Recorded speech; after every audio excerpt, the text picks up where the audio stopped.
Épisode 1. Au début, nous voyons un garçon nommé Yoshino Takigawa marchant sur la route et est abordé par son ami, Mairo Fuwa qui ramène sa sœur Eka Fuwa chez elle. Il semble qu'il y ait une certaine tension entre Eka et Yoshino et qu'elle ne l'aime pas. Une scène de plage est montrée et là une fille sort d'un tonneau. Akaze Kusarib, la magicienne de la Genèse, est abandonnée dans un tonneau sur une île déserte. Elle maudit un homme nommé Samon, ce qui indique qu'il a quelque chose à voir avec le fait qu'elle ait été abandonnée ici. Elle a l'air faible et dit qu'elle ne peut pas utiliser la magie dans cet endroit. Lors d'une croisière, certaines personnes demandent à Samon si c'est suffisant pour arrêter la princesse et il leur dit que sur cette île, elle ne pourra pas obtenir les offrandes nécessaires pour utiliser la magie, ce qui ne la rendra pas différente d'une fille ordinaire et qu'elle y mourra. La princesse se rend compte que Samon a dû ériger une barrière autour de l'île, pour la rendre invisible et qu'elle ne peut pas obtenir d'aide de l'extérieur, elle a faim et décide de rassembler de la nourriture. D'autre part, Yoshino est vu dans sa classe. Son ami Mairo a disparu, sans prévenir et cela fait un mois qu'il a disparu. Sur le chemin du retour, Yoshino est attaqué par 5 brutes, qui le battent et lui prennent son argent. Il pense qu'il ne peut pas se battre seul contre 5 personnes, mais si Mairo était là, les choses auraient été différentes. Un flashback révèle que Yoshino et Mairo ont une fois combattu 15 adversaires à la fois, et se sont fait gronder par Eka, qui a blâmé Yoshino. Plus tard, alors qu'il se rend sur une tombe, Yoshino est approché par Evangeline Yamamoto, qui lui demande des nouvelles de Mairo. Elle le menace, avec une arme à feu et lui en demande plus sur Mairo, il lui parle d'Eka et qu'il l'aimait beaucoup. Elle demande où est Eka maintenant et il lui répond qu'elle est derrière elle dans la tombe, ce qui signifie que la tombe était celle d'Eka Fuwa, qui était la petite amie de Yoshino. Un flashback révèle comment Eka est morte et la police a dit que c'était de la main de certains voyous qui ont fait irruption dans sa maison. Mairo n'est pas satisfait de la police car ils ne font aucun progrès et il décide de prendre les choses en main. Dans le présent, ils sont entourés de papillons, c'est l'hiver et ils devraient être dans des cocons. Yoshino commence à se battre avec elle, mais elle est trop forte pour lui. Elle le jette rapidement au sol et prend un fusil de chasse. Avec un flash de lumière, Mairo arrive et le sauve. Mairo utilise une magie ou un pouvoir. Mario interroge Yoshino à son sujet. Evangeline lui tire dessus, mais la balle est arrêtée par un champ de force. Elle en déduit qu'il a rencontré un mage et lui demande quel est son lien avec le syndrome du fer noir.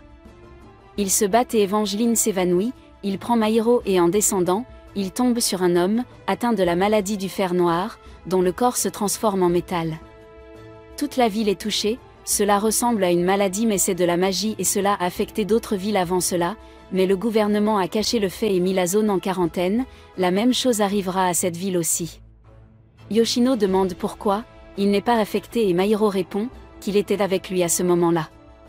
Yoshino s'enquiert du problème et Mairo dit qu'il y a une famille magique Kusarib, qui essaie de réveiller l'arbre de l'exode et la maladie du fer n'est que le début et seule une personne, Akaze peut l'arrêter. Il montre à Yoshino une poupée par laquelle, lui et Akaza se contactent. Akaza rappelle à Mairo leur accord pour trouver le meurtrier d'Eka, pour lui en échange de l'aider à arrêter la résurrection de l'arbre de l'exode. Yoshino lui demande comment il l'a rencontré et Mairo répond qu'il a trouvé la poupée dans une bouteille, sur le rivage. Il a suivi les instructions qu'il a trouvées à l'intérieur et a pu lui parler. Mairo dit à Yoshino que ses parents sont dans une autre ville, pour qu'il soit en sécurité et demande à propos de sa petite amie. Yoshino dit qu'elle n'est pas là non plus. Une chose étrange sort de l'océan et il se prépare à les combattre. Épisode 2, un flashback montre comment Akia et Yoshino ont une relation secrète car Mairo était contre le fait qu'elle est un petit ami. Yoshino demande à Mairo ce qu'est cette chose et Mairo répond que c'est un fruit et ils apparaissent dans tout le pays. Une fois qu'ils se combinent, ils formeront l'arbre de l'exode qui les condamnera et ils doivent l'empêcher. Mairo dit allons-y et Yoshino demande où est Mairo répond là où tout a commencé. Ils arrivent devant la maison de Mairo et Eka est le lieu de la mort d'Eka. Il demande à Akaze de mieux respecter sa part du marché et il entre dans la maison. À l'intérieur, Akaze demande à Mairo de prendre un couteau en acier inoxydable, dans les talismans. Les talismans sont des objets qui incarnent la magie. Avant de s'échouer, Akaze a caché tous ces talismans qui, après être entrés en contact avec le corps d'une personne, fonctionnent sur sa commande verbale permettant aux utilisateurs d'utiliser la magie simple, mais leur nombre d'utilisateurs est limité. Yoshino se demande s'ils peuvent combattre la vraie magie avec ces choses. Mairo pose le couteau sur le sol et Akaze discute de la magie. Mairo dit à Yoshino qu'il doit partir. Il lui donne un talisman qui le protégera de la maladie du fer et lui permettra de se déplacer à grande vitesse. Il dit à Mairo d'éviter les papillons, qui indiquent l'arrivée du fruit, et lui dit qu'après avoir traité avec le tueur Deka, il sera de retour et qu'il rencontrera alors sa petite amie. En partant, Yoshino est trouvé par Evangeline qui commence à l'attaquer. Il utilise le talisman pour lui échapper et se cache dans l'école. Elle le trouve et pendant qu'ils se battent, il tombe du toit. Yoshino la sauve en utilisant le talisman et lui demande de faire un marché. De l'autre côté, Mairo trouve un point commun entre le meurtre d'Eka et l'exil d'Akaze. Il croise Natsumura, un des hommes de Samon, et malgré la désapprobation d'Akaze commence à le combattre. Natsumura invoque une lance et Akaze demande à Mairo de se tenir à l'écart de lui.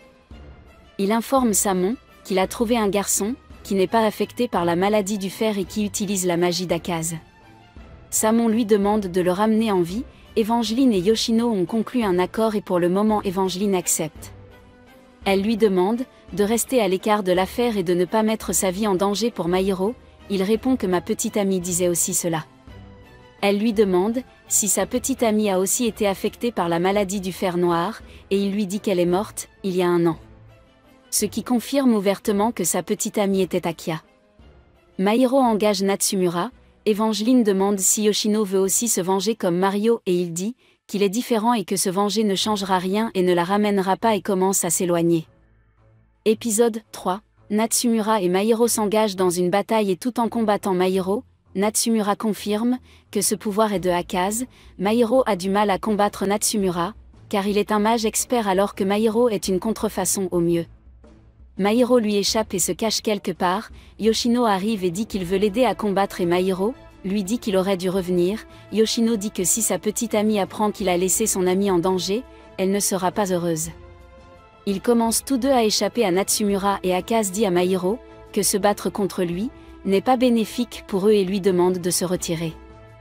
Il n'écoute pas et va se battre et remet la poupée à Yoshino. Pendant que Mairo combat Natsumura, Akaze parle de magie à Yoshino. Yoshino apprend d'Akaze comment activer les talismans. Akaze explique que son clan pratique la magie pour se défendre et se soigner et qu'il n'y a pas de mouvement d'attaque. Natsumura utilise un bouclier de défense comme outil offensif. Leur pouvoir magique provient de l'arbre de la Genèse. Il y a 2 conditions: le praticien de la magie doit être issu du clan Kusarib et il doit offrir un objet fabriqué par l'homme. Mairo est dans une situation difficile et ses talismans sont épuisés, puis il a un souvenir d'Eka et il se lève pour se battre. Akaze demande à Yoshino d'arrêter Mairo car l'endroit est rempli de choses artificielles et d'offrandes appropriées pour Natsumura, ce qui lui donne un avantage. 2 hélicoptères sont repérés par Yoshino, qui détruisent toutes les sorties de la ville. Il demande si la magie peut être utilisée pour ressusciter quelqu'un et elle le nie. Yoshino parvient à se regrouper avec Mairo, à repousser Natsumura et il s'échappe. Il informe Samon de leur fuite. Dans un train en direction d'une autre ville, Mairo dit à Yoshino que quelqu'un du clan Kuarib a tué Akia. Épisode 4. Ils atteignent une zone de campagne, où Akaze a caché d'autres talismans et il y a quelques enfants qui jouent. Ils voient quelques papillons voler et réalisent qu'un fruit est sur le point d'apparaître. Akaze conclut que Samon a peur qu'elle revienne et qu'il précipite les choses. Yoshino repère un vieux couple et tente de les sauver en leur donnant un talisman et leur explique la maladie du fer, mais ils ne le croient pas. Il tente de sauver les enfants, mais il est trop tard. Mairo et Yoshino se réfugient dans une maison abandonnée, dont le propriétaire est devenu une statue. Mairo prend un bain et Yoshino leur prépare à manger. Il révèle à Akaze l'histoire de leur rencontre et de leur amitié. Ils se sont rencontrés lorsqu'ils étaient enfants à l'école primaire. Mairo était un type grossier et arrogant et Yoshino gardait ses distances avec lui. Il a été obligé de rendre visite à Mairo à l'hôpital lorsque celui-ci a eu un accident avec un voyou en fuite. Mairo dit à Yoshino que c'était une attaque intentionnelle et lui demande de rassembler des preuves. Yoshino le fait et rassemble les preuves car il veut se débarrasser de lui. Il relie les preuves à un chauffeur du père de Mairo qui a été licencié. Par inadvertance, Yoshino s'est vu confier le rôle de tuteur de Mairo par leur professeur. On peut donc dire que les circonstances les ont rapprochés. Le lendemain, alors que Yoshino dort et que Mairo se promène, Akaze lui pose la même question. Il lui dit aussi qu'un accident bizarre les a forcés à rester ensemble et que des choses se sont passées et qu'ils sont devenus amis. Akaze lui dit que Yoshino lui a parlé de cela. Il dit que ce n'est pas tout. Après l'accident, Yoshino a écrit un essai dans lequel il a montré Mairo comme un très bon garçon et a écrit qu'il prenait soin de tout le monde et tout le monde a commencé à le traiter gentiment, ce qui était très bizarre pour lui. Akaze dit que ce qui serait arrivé, si vous n'étiez pas amis, répond qu'il n'aurait peut-être pas été à l'endroit où il est aujourd'hui. Cela montre qu'il pense aussi que Yoshino est une partie importante de sa vie. N'oubliez pas de vous abonner et d'activer les notifications pour pouvoir regarder d'autres vidéos comme celle-ci. Merci d'avoir regardé.